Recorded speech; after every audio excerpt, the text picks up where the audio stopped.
2 புதிய தலைமைகளை நியமிக்கப் போகிறேன். மன்னர் வினோத்துக்கு பதிலாக விக்கி நீங்க தான் அரசு.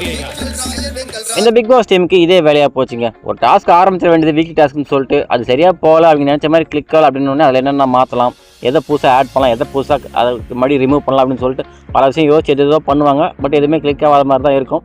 அந்த மாதிரி தான் போன வாரம் பார்த்தீங்கன்னா ஹோட்டல் டாஸ்க் ஆரம்பித்தாங்க. கண்டஸ்டன்ஸ் உள்ளே வந்தாங்க வெளியே இருந்து.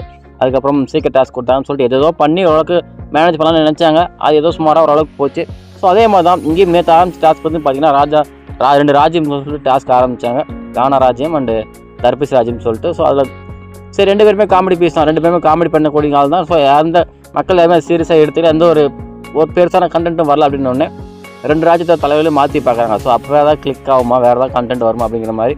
ஸோ அந்த வகையில் பார்த்தீங்கன்னா ஃபஸ்ட்டு கானா ராஜ்யத்துலேருந்து வினோத்தை மாற்றிட்டு அவருக்கு பதிலாக விக்ரமை போடுறாங்க. அதே மாதிரி தர்பீஸ் ராஜ்யத்தில் நம்ம வாட்டர்மெலன் ஸ்டார் அவரை மாற்றிட்டு அவருக்கு பதிலாக பார்வதி போட்டிருக்காங்க. ஸோ இந்த 2 காம்போ ஏதாவது கண்டென்ட் ஏதாவது புதுசாக வருமா, இவங்க ஏதாவது சுவாரஸ்யமாக பார்க்க ட்ரை பண்ணோம் அப்படின்னு சொல்லி நம்ம பார்க்கணும்.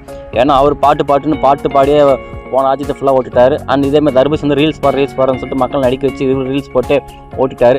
ஸோ அதனால் 2 பேரையும் மாற்றி விட்டுருக்காங்க. ஸோ இவங்க என்ன எப்படி கொண்டு போகிறாங்க, ராஜ்யத்தை எப்படி ஆள போகிறாங்க, எந்த மாதிரி ரூல்ஸ்லாம் புதுசாக கொண்டு வர போகிறாங்க அப்படின்னு சொல்லிட்டு அடுத்த பிரமலம் வரும். ஸோ அந்த பிரமலம் கண்டிப்பாக பார்க்கலாம். அதுக்கு நம்ம சேனல் சப்ஸ்கிரைப் பண்ணி வச்சுக்கோங்க. ஸோ அடுத்த பிரமலம் வரும்போது கண்டிப்பாக உங்களுக்கு அப்டேட் பண்ணுறேன்.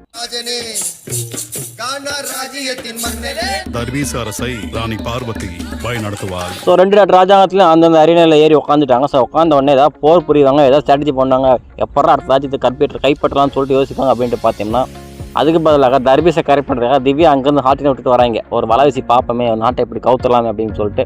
ஸோ அங்கே வலைவீசுவாங்க. அதை பார்த்தோன்னே இவருக்கு ஒரு சிரிப்பு, அப்படியே ஒரு வெக்கம் கலந்த ஒரு பயங்கரமான சிரிப்பை சிரிச்சிட்டாரு.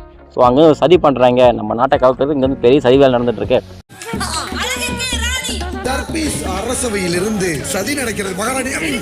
தர்பீஸ் நேத்தே நினைச்சிருப்பாரு, நமக்கு சூப்பரான காஸ்டியூமும் சூப்பரான வேஷம்லாம் போட்டுருக்காங்க, இதை வச்சு எத்தனை ரீல்ஸ் எடுக்கிறான் பாருன்னு சொல்லிட்டு நேற்று வெறும் ரீல்ஸாக எடுத்துகிட்டு இருந்தார். இன்றைக்கி பார்த்தா திடீர்னு பொசிஷனை மாற்றி விட்டாங்க இல்லையா. ஸோ என்னதான் பொசிஷனை மாற்றினாலும் நான் ராஜாவுக்கு இறக்கப்பட்டாலும் நான் ரீல்ஸ் பண்ணுறதை விடவே மாட்டேன்டா, நான் பண்ணிடாண்டா தெரியும் அப்படின்னு சொல்லிட்டு கிடைக்கிற எல்லா கண்டென்ட்டும் வச்சு ரீல்ஸ் பண்ணிட்டு இருப்பார் இல்லையா.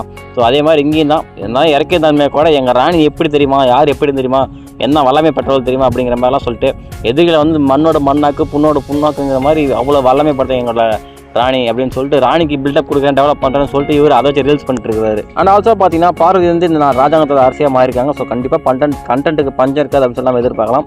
ஏன்னா சும்மாவே இங்கே பாசி மாதிரி தான் இருப்பாங்க. இப்போ வந்து அவங்க ரியல் பாசி அரசியாக மாறிட்டாங்க. அப்படிங்கும்போது மற்றவங்க எப்படி வேலை வாங்கலாம், இங்கே என்ன பண்ணுறாங்கன்னு சொல்லிட்டு கண்டிப்பாக ஏதாவது கண்டென்ட் வரத்துக்கு ஏகப்பட்ட வாய்ப்பு உண்டு. எங்கள் கண்ணழகி